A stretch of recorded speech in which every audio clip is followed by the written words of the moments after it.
me deeper than my feet could ever wander, and my faith will be made stronger in the presence of my Savior.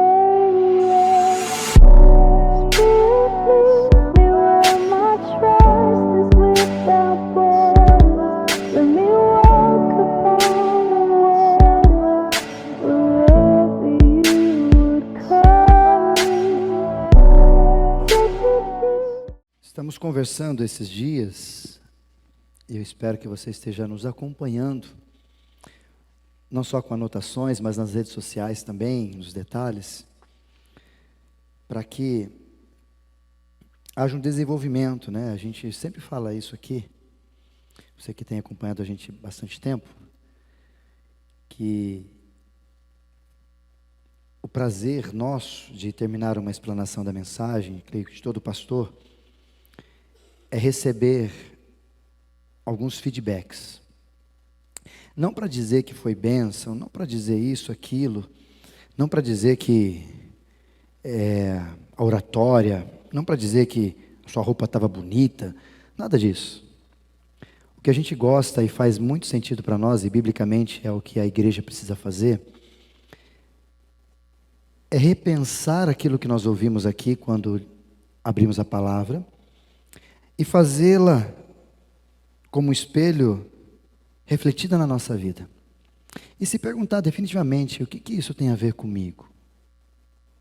Por exemplo, falei com alguns pastores semana passada, que nós pregamos sobre a nossa logo. Ele falou, mas o que você acha, o que você prega sobre logo? Onde está isso na Bíblia? Eu falei, aí que está o negócio. Se ela tiver envolvimento e foi criada a partir de uma narrativa bíblica, você vai ter como pregar biblicamente sobre uma logo como essa. E essa semana, segunda-feira, domingo à noite mesmo, algumas pessoas me mandam mensagem, até mandam, pastor, desculpa o horário. Aí de repente eu respondo, o louco está acordado, pastor? Estou. E pessoas dizendo, pastor, que bênção, que gostoso, aquilo lá me trouxe paz, aquilo lá me incomodou, aquilo lá fez sentido, eu tinha uma dúvida, aquilo ali de repente esclareceu bem. Isso é muito gostoso para nós, porque a gente entende nesse procedimento que as situações, as palavras, aquilo que Deus tem falado ao nosso coração, da compreensão sobre a igreja, né, como essa aqui, tem sido clara e clarificada no seu coração. Por isso, a gente falou semana passada sobre a nossa logo, entendemos porquê da cor, entendemos porquê dessa estrutura toda ligada, toda conectada. Percebemos e aprendemos que a gente encontra nela uma igreja, quando você olha, pois é uma cruz. A gente encontra uma missão, pois você olha nela que é conectar pessoas a um envolvimento crescente com Jesus. E você encontra um processo, subir, maturidade, crescimento. Que foi a palavra mais falada pelo pastor no Instagram, não foi isso, né? Colocar lá no quiz lá, né? Qual a palavra mais o pastor falou? Crescimento. E a gente sabe, eu vou falar várias vezes para você, somos a Igreja Presbiteriana Independente de São Manuel há mais de 120 anos, estamos aqui. A nossa missão, conectar pessoas para o envolvimento crescente com Jesus, está ali na entrada, caso você se esqueça, sempre olhe e guarde isso no seu coração, que isso deve brotar na nossa mente, sempre. E o nosso processo é maturidade e crescimento. Semana passada, a despeito da maturidade e crescimento, nós falamos alguma coisa e terminamos com essa imagem, não sei se você lembra. A gente acha que é, mas nós não somos. Nós imaginamos que talvez a igreja deveria ser uma igreja profunda, bíblica e consciente da sua missão, mas infelizmente nós não somos. E eu trouxe aqui alguns dados, semana passada eu trouxe poucos dados e algumas pessoas falaram, nossa pastor. Aí eu falei, então vem domingo que você vai receber outros dados, para você entender por que a igreja está assim. Tem dois motivos, pelo menos, que eu coloco, por que a igreja está do jeito que está. Com raso na profundidade bíblica, sim, quase nada. Primeiro, por causa de nós, pastores. A culpa é de quem prega. A culpa é nossa. Se você vem aqui se utilizar da palavra, mas não usa a palavra e não fala da palavra, você não está contribuindo para que a igreja se alimente, porque a igreja se alimenta da palavra. Então nós, como pastores, temos que nos incomodar a despeito disso.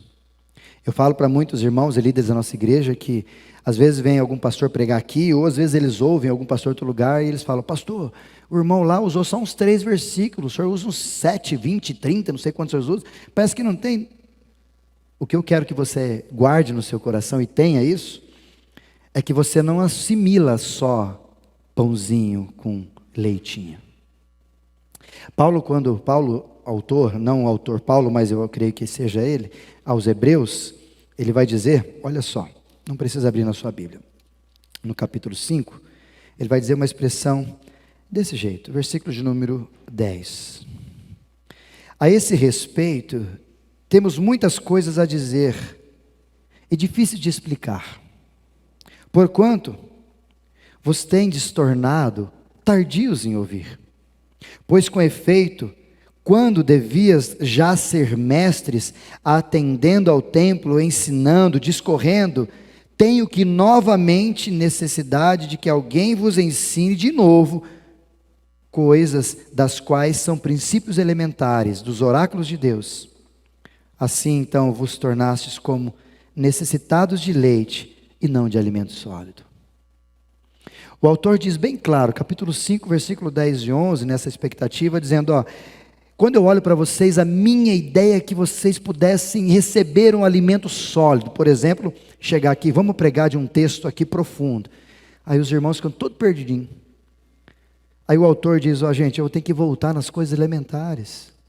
Eu tenho que voltar e falar de coisas que é beabá, de coisas simples do Evangelho, porque nem essas vocês conseguiram assimilar e aprender. Já naquela época nós tínhamos comunidade assim. E hoje, o fato de nós sermos uma comunidade, segundo alguns especialistas, muito cru ou superficial, que não conhece a palavra de Deus, dá alguns resultados. Um livro de um autor, eu vou já apresentar o autor aí, vocês vão ver, ele traz algumas estatísticas de experiências que ele teve e pesquisas que ele teve. Olha lá. 45% dos evangélicos acreditam que o vício de jogar apostado não é pecado. Tem nada a ver. Vai anotando aí. 49% dos evangélicos acreditam que viver a dois sem se casar não é pecado. Vai anotando aí.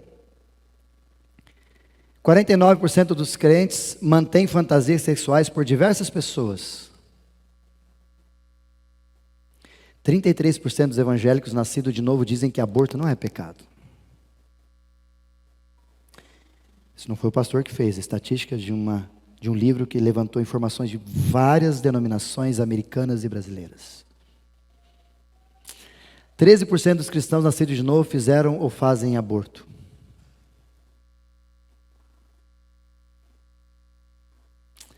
53% dos evangélicos são viciados em pornografia na internet.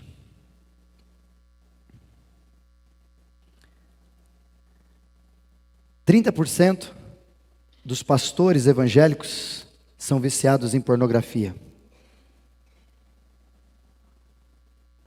50% dos crentes não acreditam na existência do diabo.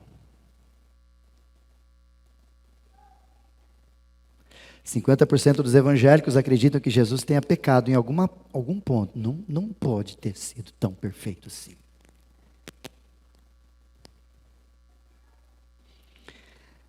25% dos irmãos, ele vai começando a ser mais manso, né? Acreditam que a Bíblia tem falhas em seus princípios. 41% dos evangélicos acreditam que a Bíblia e o Alcorão vieram de Deus. 46% dos evangélicos não acreditam numa verdade absoluta de Deus. Tudo é relativo. 54% dos crentes acreditam que tudo na Bíblia é relativo. 61% dos jovens evangélicos acreditam que boas obras os levarão ao céu. Tem mais. 63% dos evangélicos acreditam que budistas, islâmicos e cristãos oram ao mesmo Deus. Talvez você já ouviu alguém dizer assim, mas o Deus é o mesmo, o que importa é ter Deus, né? Você falar isso para mim, você senta e escuta. 58% dos evangélicos creem que todas as religiões ensinam as mesmas verdades. 74% dos jovens evangélicos trapaceiam em seus testes de escola.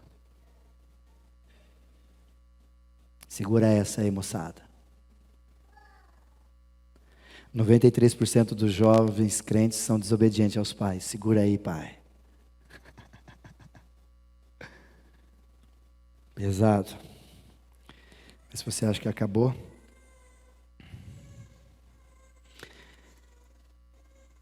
(63% dos jovens evangélicos agridem pessoas em momentos de ira. 88% dos filhos de casais evangélicos se desviam na igreja, na adolescência e na juventude. 75% das pessoas que estão em uma boa igreja evangélica não participam de estudo bíblico ou pequenos grupos.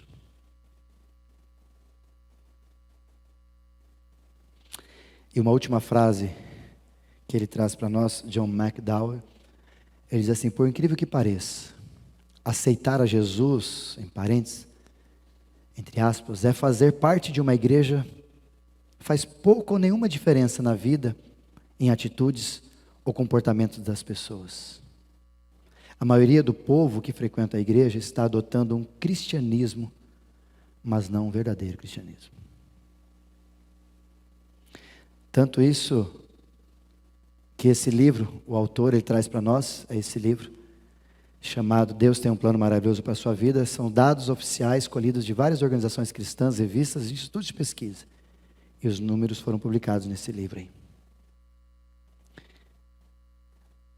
Por acaso esses números fazem parte da sua história? Brincava uma vez com uma pessoa, ela chegou para mim assim: pastor, que signo você é? Aí eu disse para ela: dinossauro. Falei, mas não existe. Falei, mas nenhum existe, então eu posso ser o que eu quiser. E eu sou dinossauro, tiranossauro rex ainda. Bravo. Uma vez já disse isso para vocês, numa visita em Maringá, uma pessoa com a gente, e a gente foi visitar um recém-nascido. E aí conversando ali tal, a esposa de um dos irmãos que estavam com a gente perguntou: viu, ele é tão calminho assim, né? Nossa, que bênção, né? Na mesma frase, que bênção, né? Deve ser por causa do signo. Eu olhei para o lado e falei: ô Jesus.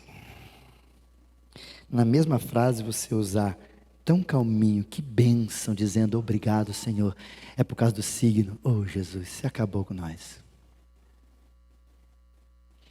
E sabe que a gente às vezes faz isso quando antigamente, talvez o pessoal mais antigo, Noeli, por favor, me ajude. Caixinha de promessa, lembra disso? É uma caixinha pequenininha assim, antiga, meus pais tinham sempre, e você não podia sair de casa sem tirar uma caixinha de promessa. Aí você abre, tira um versículozinho, um papelzinho pequenininho, filetinho assim, e você lia.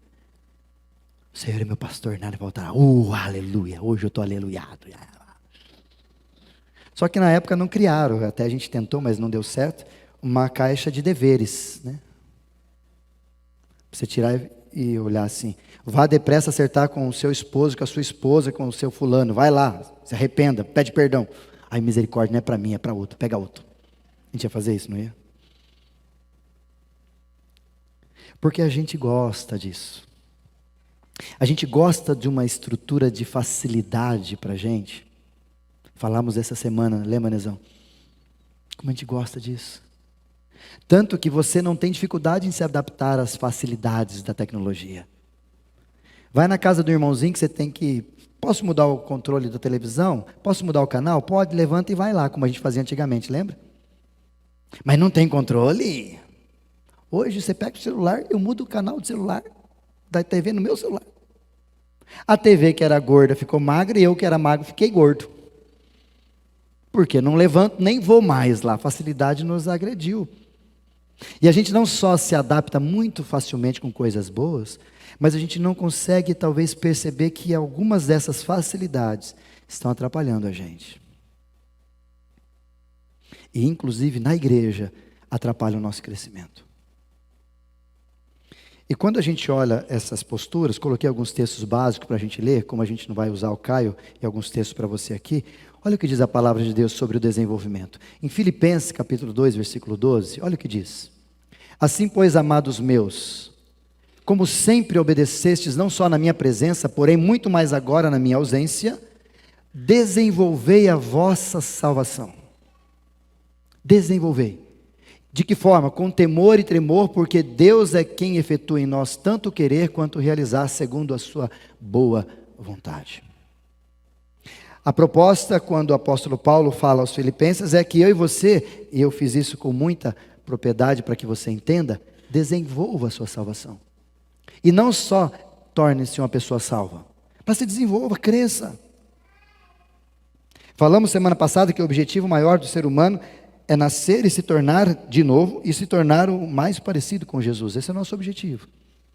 E esses textos também vão corroborar com essa ideia. Livro de Provérbios, capítulo 4, versículo 18, ele vai dizer sobre o justo. O caminho, a vereda do justo é como a luz da aurora. Ou seja, o jeito dele ser, numa tradução mais própria a nós, é como a luz da aurora. Cada dia vai brilhando mais até ser dia perfeito.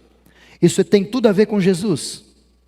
Dizendo que o caminho daqueles que são justos, aqueles que foram justificados em Cristo Jesus, o justo viverá pela fé na palavra de Deus, vai dizer para nós que é como a luz da aurora, ou seja, quando você se encontrou com Jesus, você vai brilhar e brilhar e brilhando cada vez mais, até um dia ser luz perfeita, ou seja, parecido com Jesus. Desde sempre foi o objetivo para nós.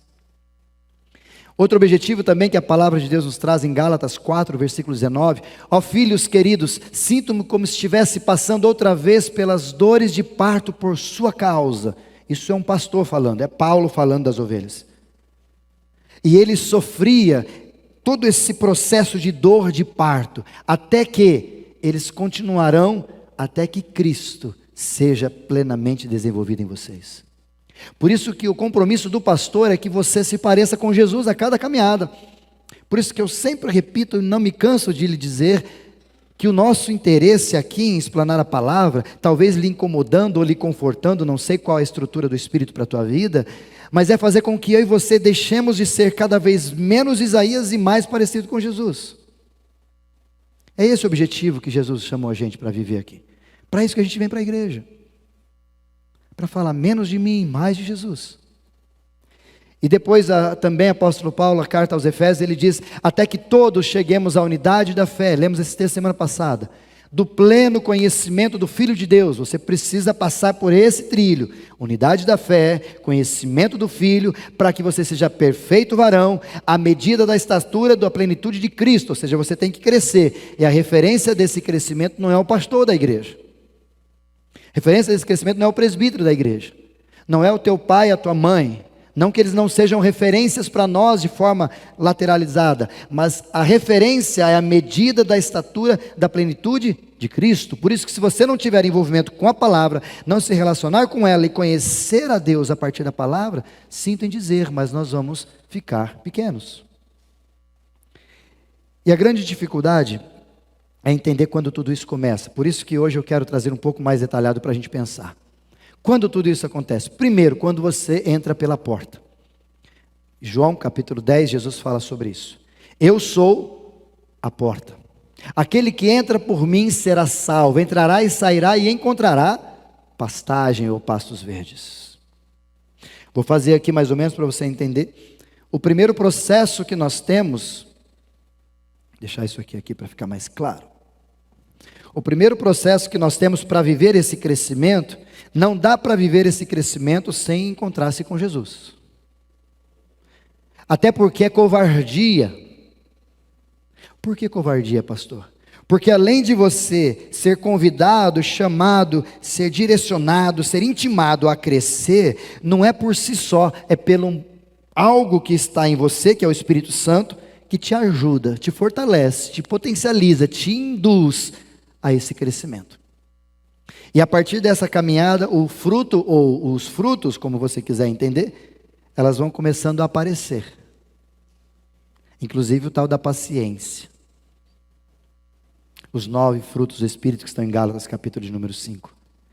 Só que para passar isso aqui, há uma porta. E Jesus deixa bem claro quando ele diz, eu sou a porta, ou seja, ninguém vai, ninguém entra, ninguém se acessa, ninguém tem essa permissividade se não for por ele.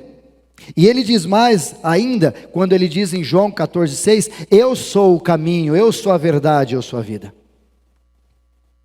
E aqui muda completamente muita coisa. Já fiz essa pergunta, se você não se lembra, por favor, lembre-se, anote, nunca esqueça. João 14,6 diz exatamente essa expressão, eu sou o caminho, a verdade e a vida, ninguém pode vir ao Pai se não for por mim. Quem leva a gente para Deus? Pode dizer. Jesus. Mais ou menos. Jesus diz, eu sou o caminho, a verdade e a vida. Ninguém vem ao Pai se não for por mim. Quem que leva a gente para Deus? Pergunta estranha do pastor, né?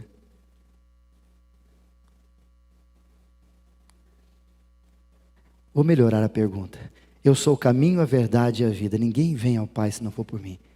Jesus leva a gente para quem? Para Deus? Jesus nunca disse que levava a gente para Deus. O texto é bem claro. Quem leva a gente para Deus é religião. Porque você não sabe que Deus é. Ele te religa, por isso religare, do latim. Ele te religa a alguma coisa, a algum ser superior que você chama de Deus. Deus Sol, Deus Lua, Deus qualquer coisa que você quiser. Mas Jesus nunca veio, e ele diz isso claramente com a sua própria palavra, e poucos homens falaram isso, inclusive com propriedade desses homens de espiritualidade, o único que disse, eu sou o caminho, foi Jesus. Só que Jesus não quer levar a mim e a você, quando entendemos isso, a Deus. Ele quer nos levar ao Pai. Mas não é a mesma pessoa? Depende da tua teologia. Depende de que você entende quem é Pai. Depende da forma que você se relaciona. Se você vê Deus como Deus e você só como uma criatura, Ele não é Pai. Se você se torna um filho e o vê como Pai, a coisa é diferente, é Jesus que fez esse caminho. Por isso que Jesus deixa muito claro, todo crescimento vai acontecer a partir do momento que você passar pela porta. Nada vai mudar na sua vida se Jesus não estiver com você. Se você não se encontrar com Jesus. É simples assim. Disse semana passada, repito e vou repetir enquanto viver. Eu creio que o que muda a gente é Jesus. O resto é tudo band-aid para colocar em cima de ferida. Jesus é que muda. Até porque a proposta de Jesus não é nos mudar, é nos transformar, matando a gente primeiro para a gente nascer de novo. Por isso que quando a gente olha para Jesus falando sobre isso, além dele falar que ele é o único caminho, ele ainda fala uma outra expressão sobre a tal da porta. Ele diz que só se pode entrar no céu pela porta estreita. Ele fala que tem duas portas. O caminho que leva para a perdição é amplo, a sua porta é bastante larga. Multidões escolhem passar por ela, mas a porta que leva à vida é estreita e o caminho é apertado e poucos entram por ela. Jesus ainda deixa claro para nós que a porta, ou talvez o pedacinho que a gente tem aqui, é pequenininho. Numa outra foto que eu queria pôr ali, acabei não colocando, ela tem o formato de uma cruz, você só passa por ela na cruz. Agora outra não, outra é grandona lá, largona. E tem muita gente, eu costumo dizer que a diferença da porta estreita com a porta larga é aqui a entrada. Passou por ela, aqui, na minha visão, tá? É um painel de vidro.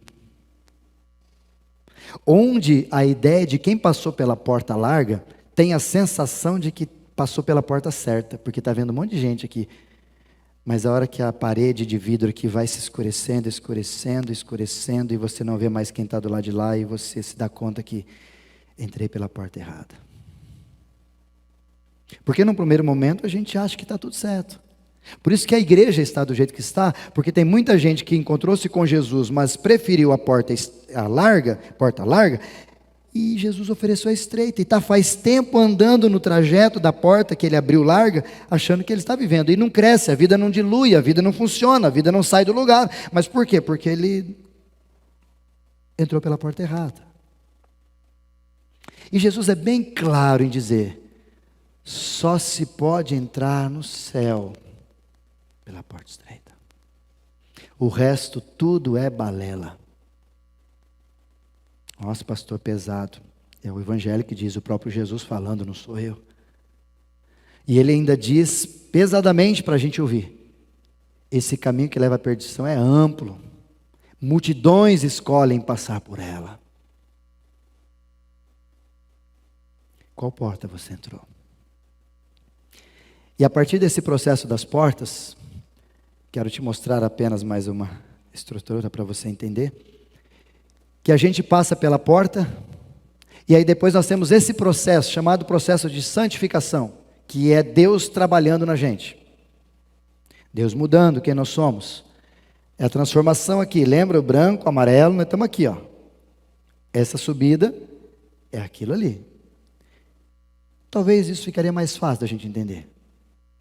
Nascemos de novo, então agora nós somos crianças recém-nascidas. Desenvolvemos, crescemos um pouco mais, somos crianças. Depois somos jovens e somos adultos. Na proposta do povo judeu, ou na cultura judaica, não existe adolescente. Isso é uma estrutura ocidental, ou do tempo mais presente, onde a gente tem o adolescente, pré-adolescente, vai dividindo tudo. Na palavra de Deus a gente só tem esses 4 personagens. Paulo fala sobre recém-nascido. Paulo fala sobre a igreja ter crianças espirituais. Paulo fala sobre alguns serem jovens espirituais. E Paulo fala sobre alguns serem adultos ou pais espirituais.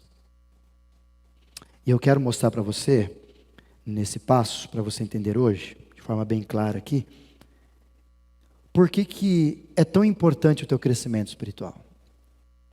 Alguns livros importantes que a gente gosta de ler e de dialogar sobre eles, inclusive Espiritualidade Emocionalmente Saudável, ele vai falar para nós que tanto a espiritualidade quanto as emoções, elas vão se transitar e elas vão afetar uma coisa a outra. Não adianta você ter uma emocionalidade top, legal, equilibrada, se a sua espiritualidade está fora. As duas coisas vão ter que caminhar.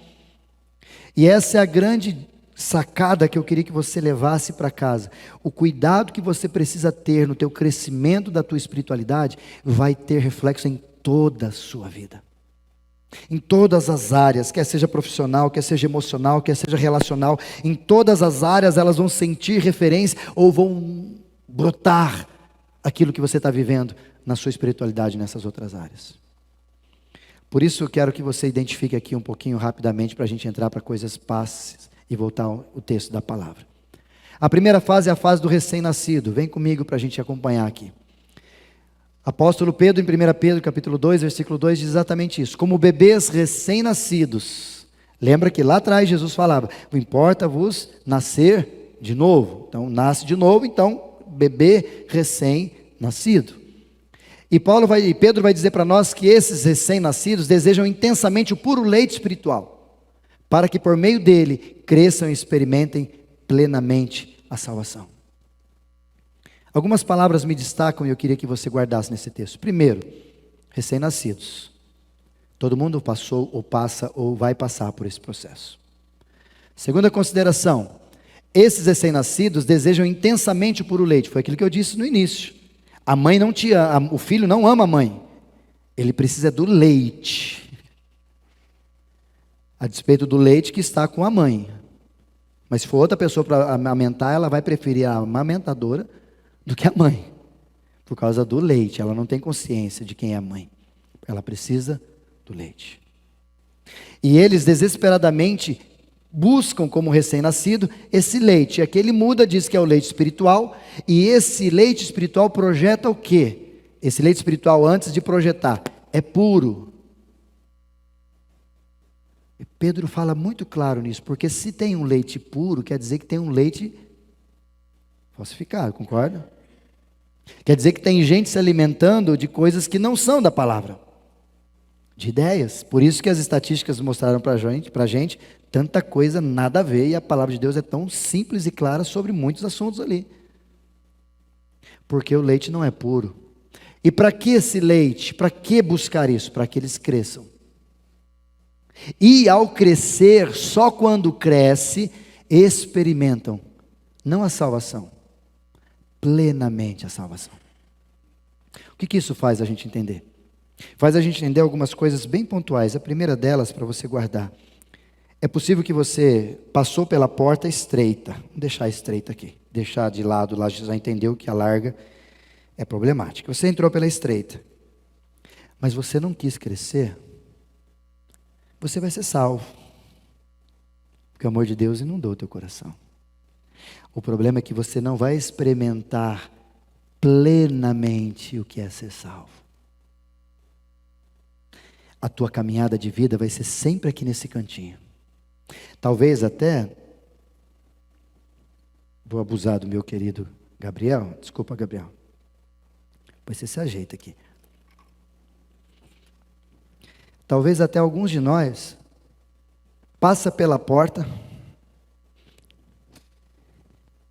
pega um banquinho e senta, e deixa a vida me levar, já sou salvo mesmo?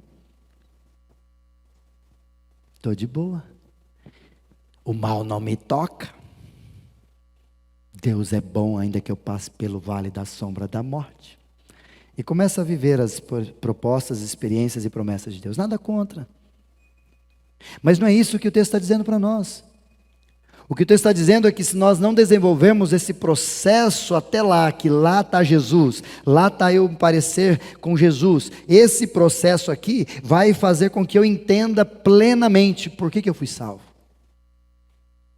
Por isso que muita gente vai ser salvo, mas vai ter uma vida miserável aqui na terra, só esperando o que vai acontecer no céu. E o recém-nascido, de forma humana, é o começo do conhecimento de todas as coisas.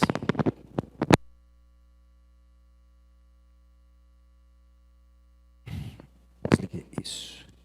É uma dependência para comer, para tomar banho, para trocar de roupa, para todas as coisas, natural. Só que na nossa vida emocional, alguém que é recém-nascido emocionalmente tem algumas características. Por exemplo, procuram outras pessoas para tomarem conta deles, natural. A gente chama isso, inclusive, de dependência emocional. Essas pessoas também, e aí nós estamos falando de estrutura, não de recém-nascido tão somente, são movidos por gratificação. Falamos sobre isso hoje pela manhã. Nossa, eu fiz um pão tão gostoso, o pastor não falou nada. Não faço mais.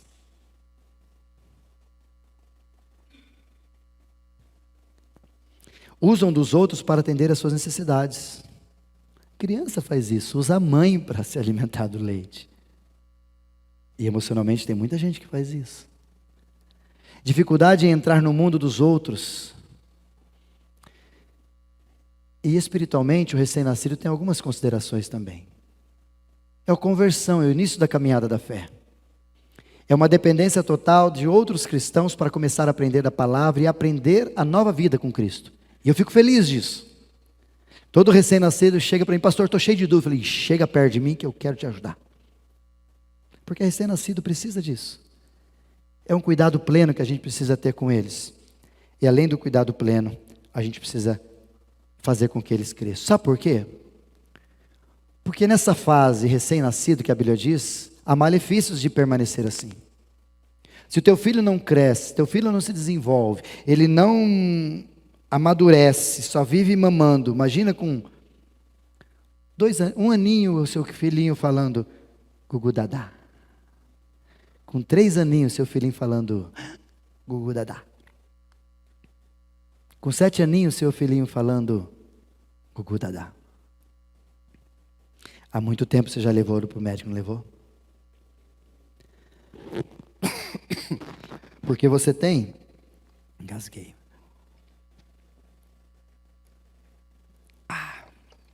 Água boa.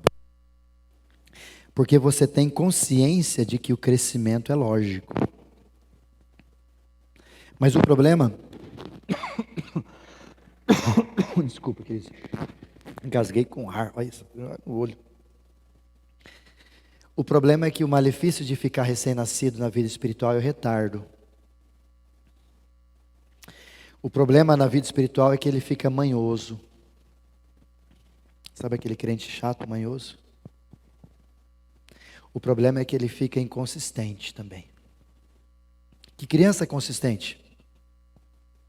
Não tem? E a pergunta que a gente precisa se fazer nesse primeiro momento é: você está nessa fase? Se de repente você está aí, precisa repensar.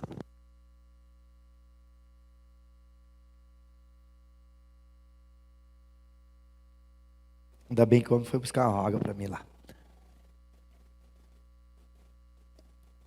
Que essa acabou.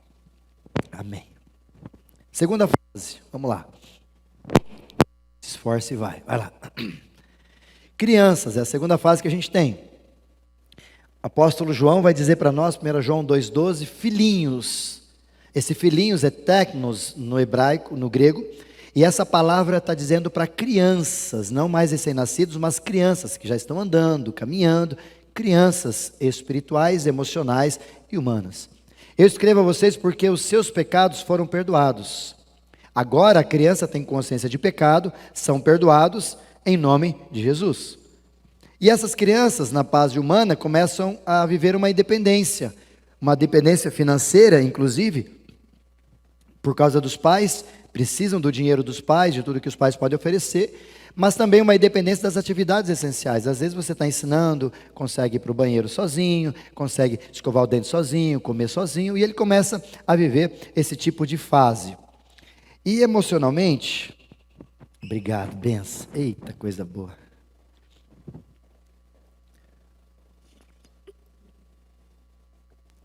Emocionalmente, quais são as características de gente assim? Contentes e felizes quando recebe alguma coisa. Isso é criança. Criança que fica assim, ó. Desembaraçam-se rapidamente do estresse, dos desapontamentos, das provações. Lidam com facilidade com isso. Interpretam as discordâncias como ofensas pessoais. Lembra uma vez que eu disse para vocês, repito várias vezes, na nossa igreja o pastor te ensina, futebol, religião e o quê? Futebol, religião, política não se discute, vírgula, com imbecil. Porque com gente inteligente você pode conversar na boa. Criança, discutir para quê? Ele vai te usar, inclusive a criança faz muito isso, daquele artifício que hoje está meio na moda, o ad hominem. Ele vai falar, mas quem é você para dizer? Ele parou de tratar sobre argumentos para bater em ti, porque ele não é suficiente para dialogar sobre o que a gente discute. Perdeu? Aí ele vai sobre você, mas você não é capaz. Falei com a Letícia esses dias, a gente usa isso. Quando você leva uma multa de carro, de radar, um dos argumentos que você coloca lá para justificar é: quero ver se a aferição do aparelho está certa. Você passa errado, está tudo errado, mas para você descredibilizar a multa, você quer ver se a aferição do aparelho que pegou você está correta com o Inmetro. Olha como você se preocupa legal com essas coisas. É isso que a gente faz quando a gente tem emocionalidade infantil. Magoa com facilidade. Olha quanta coisa. Queixam-se, retrocedem, manipulam, se vingam, tornam-se sarcásticos quando não conseguem o que querem. Conhece gente assim? Já foi assim? Tem grande dificuldade em discutir com calma suas necessidades e vontades de uma forma madura e amorosa. Não consegue. Tom de voz mexe. E espiritualmente é um problema. Porque inicia a aprendizagem dos princípios eternos de Deus e correção dos erros de conduta. Deus começa a mexer com a gente. Dependência de cristãos maduros, pais na fé, que aconselhem sobre princípios da palavra de Deus para que sejam tomadas as decisões. Isso é muito bom e muito legal. Aprendem a andar com Deus, a ler a Bíblia, a compreender a vontade de Deus. Isso é bom demais. E, inclusive, serem conduzidos por ventos de doutrina, infelizmente acabam sendo levados porque ainda são espiritualmente fracos. E o problema disso também, a malefício que isso se traz para nós. Tropeçam com facilidade. Criança faz isso. Falam demais. Criança faz isso. Geram ou fazem parte de conflitos. Criança faz isso. Dificuldades com perdão. Criança faz isso. Egoístas na tratativa de decisões. Criança faz isso. Mudam facilmente de igreja. criança faz isso. Não gostei do pastor. Sempre eu, né? Então a gente precisa crescer. Depois ele fala sobre a terceira fase, os jovens. Eu escrevo a vocês, jovens. Por quê? Porque vocês são fortes e têm a palavra de Deus em seus corações e triunfam contra o maligno. É a melhor fase da vida para brigar com Satanás. Ou coisa boa. E essa galera é importante por quê? Desejo de fazer tudo sozinho quando ser humano. Mas, pai, pode deixar que eu sei o que eu faço. Quero tirar a habilitação, eu sei dirigir, né? Aquela coisa toda. O uso maior das finanças, petulância natural, né? Os pais aqui sabem bem, né? Não sabe de nada, inocente, acho que sabe. Início da vivência dos traumas, desejo de viver em tribos, normalmente assim. E questionados quanto à sua fé. Queridos, se você que tem filho adolescente, na média de 11, pré-adolescente até uns 16 a 17, uma das coisas que ele vai questionar é a fé. E um dos princípios para ele questionar a fé é porque ele não encontra a fé que você diz na sua vida, pai e mãe. Não diga que ele está questionando a fé porque a igreja não fala, porque é algo assim. Porque o primeiro lugar que ele está questionando a fé é dentro de casa. Mas na área emocional, quando nós somos jovens emocionalmente falando, tendem a ser quase sempre defensivos. Sentem-se ameaçados e ficam sempre amedrontados com crítica. Às vezes somos assim. Ficam de olho no que dão para pedir algo em troca depois, né? Estamos aí, né? Tratam conflitos precariamente, quase sempre acusando, fazendo concessões, recomendando a terceiros, fazendo cara feia, ignorando os assuntos por completo, aquela coisa sarcástica que ainda é de adolescente, de criança. Tornam-se preocupados consigo mesmos, são críticos e opiniáticos. Sabe o que é o opiniático? É aquele irmãozinho que você não perguntou nada. E ele fala. Dia desses eu estava com o carro, Fábio, mexendo na Audi, eu com o Silas, a gente terminou, graças a Deus. O Audi, tá bom, tá forte. Aí uma pessoa assim, eu coloquei assim, ele queria ver o carro, abria assim o capô, tem uns negócios diferentes lá, e falou, nossa, mas eu não pintava dessa cor. Eu não pintaria dessa cor. Eu olhei assim, respirei e falei, Jesus. Aí eu falei, ele é turbo. Eu mudei de assunto, por quê? O indivíduo opiniático, ele é maluco para dar opinião na vida alheia. É aquele que você tem que dizer, viu? Você está me chamando de gato, né? Porque você deve estar cuidando da minha vida, deve ter várias, né? E como tem opiniático nas redes sociais, não? Meu Deus do céu. Jovens ainda, precisam crescer. Dificuldade de ouvir sofrimentos ou decepções alheias. E essa terceira fase, espiritualmente, eles estão aprendendo a andar com Deus, a ler a Bíblia, a compreender a vontade de Deus. Eles começam a ter menos dependência de outros cristãos e maior dependência de Deus. Isso é muito bom nessa fase de espiritualidade que estão vivendo. Desejam fortemente se utilizar da palavra, andam com ela, começam a ser questionados quanto à sua fé, mas têm resposta para isso, têm postura motivacional diante das atividades e acha que sabe mais do que sabe. Naturalmente, não dá para ser perfeito. Mas graças ao bom Pai, eles reconhecem a graça dele. E eles vivenciam lutas com o maligno, segundo o próprio apóstolo Pedro. Só que a melhor das fases, que é o objetivo da varonilidade, é a terceira, é a quarta e última fase. Ainda faltam alguns malefícios disso. Tem potencial, mas não são levados em conta. Isso é um problema às vezes na igreja. Estão quase sendo formadores de opinião e a gente não chega perto. E estão perto de gerar filhos. Isso é muito bom. Contudo, a quarta e última fase é a fase do adulto. O adulto que é chamado de pais no texto de 1 João 2,14. Pais, eu escrevi a vocês, porque conhecem aquele que é desde o princípio. Ou seja, o relacionamento seu não é algo simples, como um band-aid superficial, mas é algo profundo que desde um princípio você conhece. E aí, na nossa parte humana, o que acontece com os pais? Eles têm responsabilidades diferentes. Inclusive, a gente se torna não só pais, mas um dos passos para tornar-se pai é o casamento. Preguei isso no casamento da Letícia e do Silas, no livro de 1 Coríntios capítulo 13, no finalzinho, quando ele diz: quando eu era menino, fazia as coisas de menino, mas quando eu deixei as coisas de menino, agora virei homem, maduro, cresci, agora eu preciso ter responsabilidade de homem, de gente adulta, porque agora pessoas dependem de você.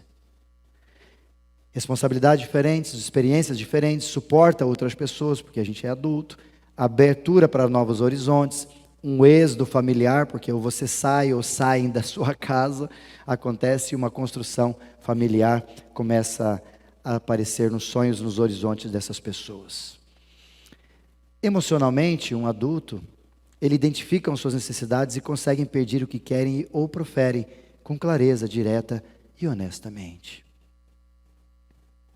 Pastor, eu não estou feliz. Olha, como é gostoso ouvir isso de alguém. Vamos conversar, vamos sentar, vamos tomar um açaí. Esses são adultos conversando. Pastor, eu discordo da sua opinião sobre política. Vamos sentar, vamos conversar. Cara, que legal, a gente sai, eu ainda te pago o açaí. Falo, cara, é isso aí, gostei da sua postura, é isso aí. Deus te abençoe. Adulto. Não imbecil. Reconhecem, administram e assumem responsabilidade por suas ideias e sentimentos. Não são inconsequentes. Respeitam os outros sem ter de mudá-las. Dão espaço para que os outros cometam erros e não sejam perfeitos. Avaliam com precisão seus próprios limites, forças e fraquezas e conseguem discuti-los livremente com os outros. Esse é meu limite, eu não consigo fazer mais. Estão em perfeita sintonia com o seu mundo emocional e conseguem entrar no mundo emocional e preocupações dos outros sem se perder. Nós pastores, e talvez a maioria dos profissionais da saúde, inclusive psicólogo, como a minha esposa, se a gente não tiver uma emocionalidade muito perto disso, a gente fica piradinho. Porque é cada um que chega para nós, cada irmãozinho que chega, cada problema, e como que a gente trata de tudo isso. Mas a grande questão também é da nossa espiritualidade, capacitados a resolver conflitos de forma madura e são imparciais em suas soluções. Devemos assim. Na espiritualidade tem maior intimidade com o Pai, os adultos espirituais. É isso que Jesus quer que a gente tenha. Além de maior intimidade com o Pai, conhecem e vivem a palavra de Deus. Não só de olhar para ela, não só de trazê-la no culto, mas eles definitivamente têm relacionamento com ela. Desenvolve facilmente ferramentas espirituais. Ora com tranquilidade, lê a Bíblia com tranquilidade. Sabe parar, sabe dizer, ó, eu estou em um momento de oração, depois a gente conversa. Entende seu dom e exerce tranquilamente na igreja. Tem vida devocional sistemática. Auxilia naturalmente com a liderança da igreja, submisso a autoridades, disposto a ensinar novos convertidos e geram novos convertidos. Vivem mais a espiritualidade do que carnalidade, como nós falamos semana passada, e raramente muda de igreja. Contudo, queridos, a grande pergunta que a gente tem que se fazer, e eu espero que você esteja mais nessa fase, ou pelo menos desejando estar nessa fase, e aqui para a gente finalizar. Como que a gente cresce? 1 Pedro 2, de 1 a 3, se você quiser abrir a sua Bíblia, acompanhar e grifar esse texto, nós vamos tirar 3 lições que estão bem claras ali. E a primeira delas é essa: despojai-vos. O texto diz claramente, se você tiver na sua Bíblia assim: portanto, livrem-se ou despojam-se de toda a maldade, de todo engano, hipocrisia, inveja, de toda espécie de maledicência. Livrem-se disso, deixem de fazer isso. E olha que ele está falando, apóstolo Pedro, para a gente de igreja. Não é porque você passou pela porta, entrou pela porta, que você vai virar uma pessoa que não vai ter mais problema com engano, nem maldade, nem inveja, nem maledicência. Não, você é você. Mas ao passar pela porta e caminhar rumo a se parecer com Jesus, santificação, transformação, maturidade, Jesus vai trabalhando em você e você precisa ter essa consciência de se livrar daquilo que você fazia. Tanto eu deixo de fazer coisas, como por exemplo, não tem como você viver uma vida antes de Cristo, depois de Cristo e nada ter mudado. Antes de Jesus eu falava mal dos outros a beça, agora com Jesus eu não falo mais. É assim que deveria ser. E quando ele traz as considerações, sentimentos de maldade, livre-se de toda maldade e de todo engano. Isso é nosso, é a natureza pecaminosa que eu e você temos. E o apóstolo Pedro fala para a gente entender e crescer, a gente precisa se livrar disso. Uma outra coisa que ele coloca, deixe de ser invejoso. Deixa de ser invejoso. A palavra de Deus vai dizer para nós que a gente precisa se alegrar com os que se alegram. Se alguém está bem, vai lá e fala, meu irmão, que bênção, que felicidade.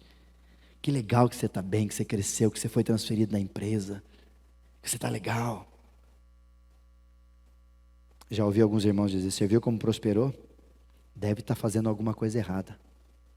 Deve estar fazendo uma coisa errada que você não faz, orar. Que para você é errado, para ele está certo.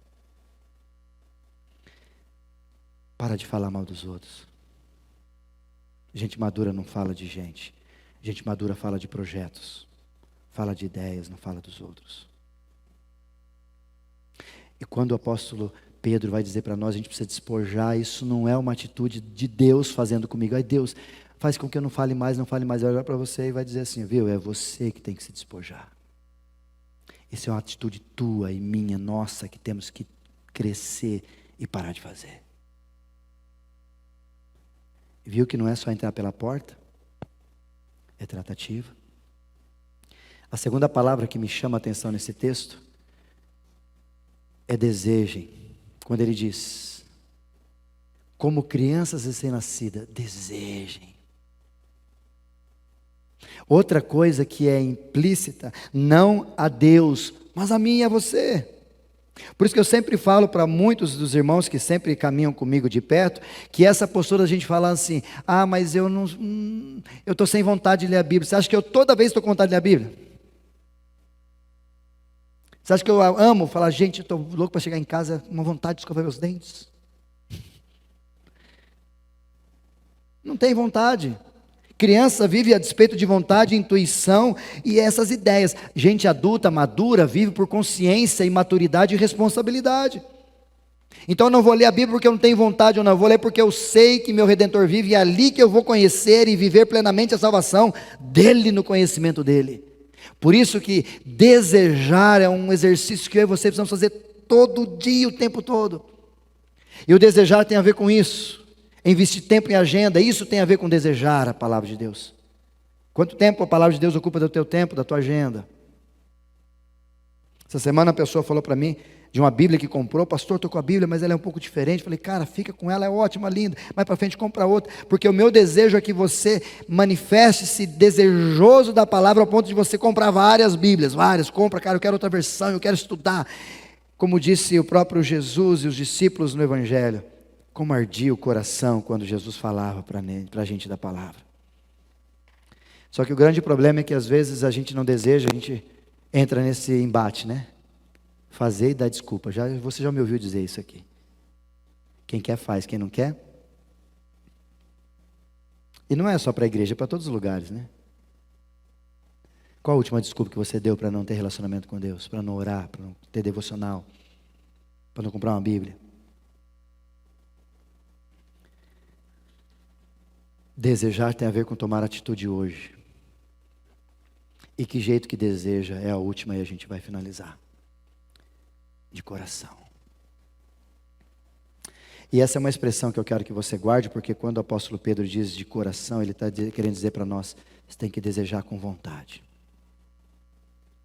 Vocês às vezes olham, eu fico assistindo o vídeo depois em casa para ver o que a gente precisa melhorar ou algo assim. Eu fico olhando e falo, cara, você vai se arrebentar um dia lá, porque vocês estão com frio. Eu estou morrendo de calor na hora que acaba do louvor, porque, nossa, mas eu canto de todo o coração. Jogo bola de todo o coração.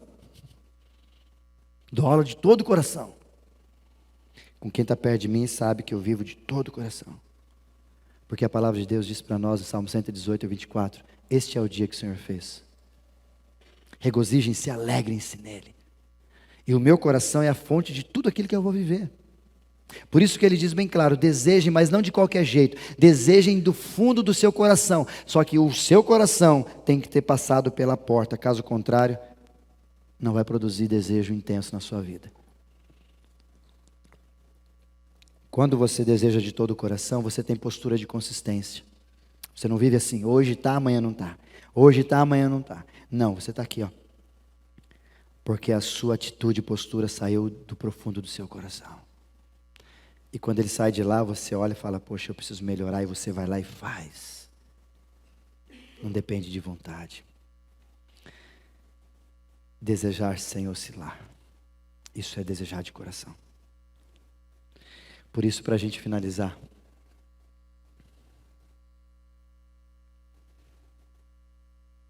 seja honesto. Reconheça quem você é, em que fase você está. Esse é o princípio da tratativa de Deus com a gente.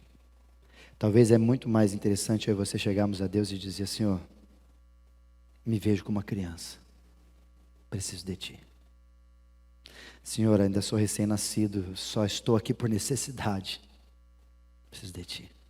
Senhor, eu sou jovem, estou bem ali e tal, entusiasmado, mas eu preciso de sabedoria e maturidade. Senhor, eu sou adulto e eu agradeço e não me faz regredir, não me faz sair do foco. Em que fase você está? Para de procrastinar. Já deu, né?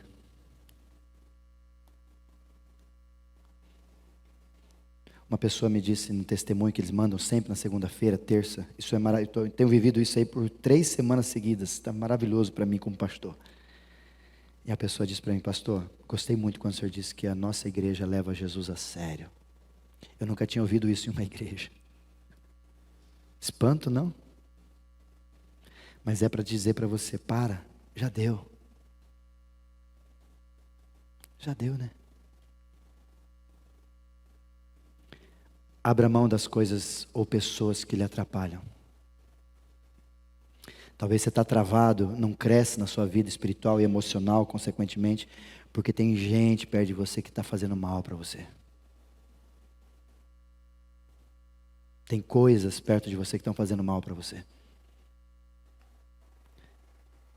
Entenda que Deus às vezes quer livrar a gente e a gente não quer tirar essas correntes. Fala: Senhor, o que o Senhor quer? Afaste-se. Abra mão de coisas e pessoas que lhe atrapalham. E por último, ocupe o seu tempo mais com coisas do alto do que daqui da terra. Até porque na terra você vai viver 50, 100, 120 anos, não sei quanto. Lá você vai viver a eternidade. Então, se eu fosse você, eu me preocuparia mais com o que eu vou viver lá do que com o que eu vivo aqui. Até porque quando eu penso lá, o aqui fica de boa. Quando eu penso aqui, o de lá fica atormentável. Como por exemplo, se a gente essa semana descansar no Senhor e a gente não se vê, como é que vai ser? Te encontro lá? Se no teu coração você disse misericórdia, pastor, eu não sei qual foi o sentimento, mas provavelmente se você disse isso, um de nós está errado no jeito de viver. Por isso, querido, Jesus fez a gente para crescer. Todo ser que foi nascido foi feito para crescer.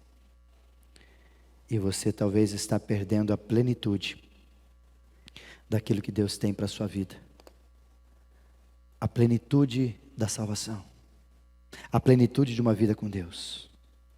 E eu finalizo, quero chamar o pessoal do louvor para vir aqui. Para você entender aquilo que eu disse e usei o exemplo da Laurinha e da Tânia, né, Silvinho, domingo passado. O fato de você não crescer impossibilita muito de Deus fazer.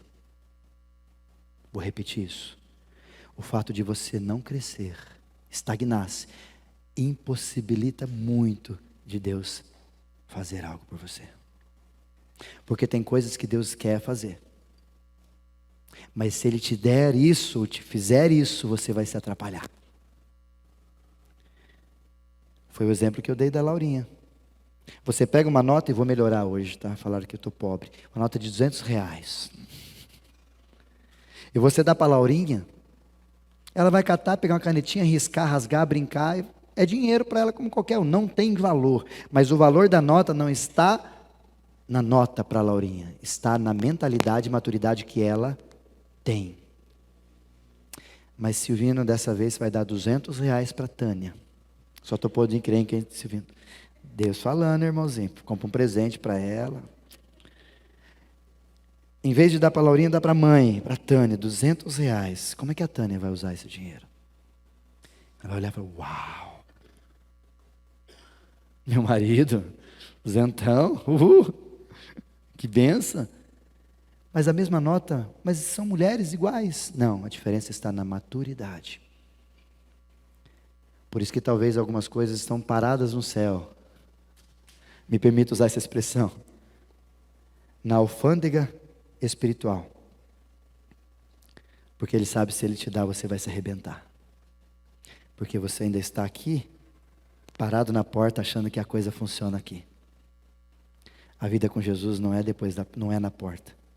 E nem logo após a porta. É quanto mais longe da porta você viver e ficar, mais perto de Jesus você vai estar. Onde você quer ficar nessa? A cruz sempre vai lembrar você, a nossa logo vai sempre lembrar você que a gente precisa amadurecer, que a gente precisa crescer. Agora quem faz isso somos nós na individualidade. A igreja faz isso, com a palavra, com a mensagem, com tudo que a gente vive aqui.